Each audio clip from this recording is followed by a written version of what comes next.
ગેલેરીમાં નાનો છોકરો બેઠો છે અને થોડી વાર થઈ ત્યાં એના પિતાજીએ કીધું, જો બેટા બેટા બેટા બેટા જલ્દી જલ્દી જલ્દી જો, હાથ જોડ હાથ જોડ હાથ જોડ. નીચે રાજાની સવારી નીકળી, રાજા જઈ રહ્યા હતા ક્યાંક, તો રાજાજી જાય છે, હાથ જોડ હાથ જોડ. એ કે કોણ? આ રાજાજી જાય છે જો. તો કે તો આપણા અંકલ જેવા છે. આ અંકલ જેવા તો માણસ જ હોય ને, રાજા એટલે કે બીજું થોડું હોય, પણ એ રાજા છે, હાથ જોડ. તો કે આ અંકલને રાજા કહેવાય? તો કે હા, આ અંકલને રાજા કહેવાય. અંકલ નહીં કહેવાનું, એ રાજા છે. અચ્છા પપ્પા, આવી રીતે બધા જતા હોય, એમાં આ રાજા છે એવી ખબર કેવી રીતે પડે? તો કે ભાઈ, આ 5 જણા જોયા આગળ પાછળ ચાલે છે ફરતા, વચ્ચે એ ચાલે છે અને ફરતા 5 ચાલે. આમ ફરતા 5 હોય ને વચ્ચે એ હોય ને, એ રાજા હોય. છોકરાના મગજમાં બેસી ગયું.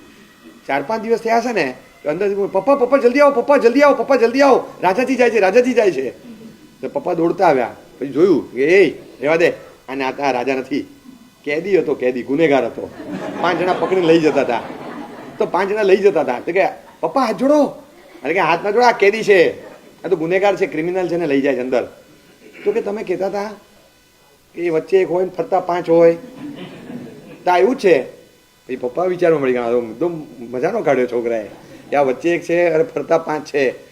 પછી કીધું કે આ ન કહેવાય, પણ પપ્પા વચ્ચે એક હોય ફરતા 5 હોય, એ રાજા પણ હોય અને એ કેદી પણ હોય, તો ખબર કેવી રીતે પડે કે હાથ જોડવાના કે નહીં જોડવાના?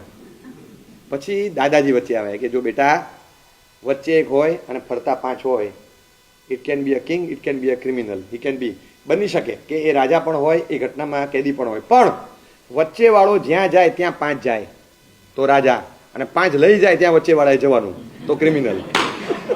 ખ્યાલ આવ્યો?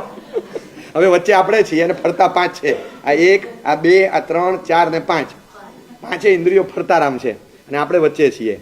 હવે આપણે રાજા છીએ કે કેદી છીએ? આપણે ધારીએ ત્યાં 5 જાય કે 5 ડ્રાઈવ કરે, એમાં આપણે જઈએ છીએ. બહુ મજાનો પ્રશ્ન છે. આપણે જાતને પૂછી શકીએ કે ભાઈ, આઈ એમ ડ્રીવન કે આઈ એમ ડ્રાઈવર?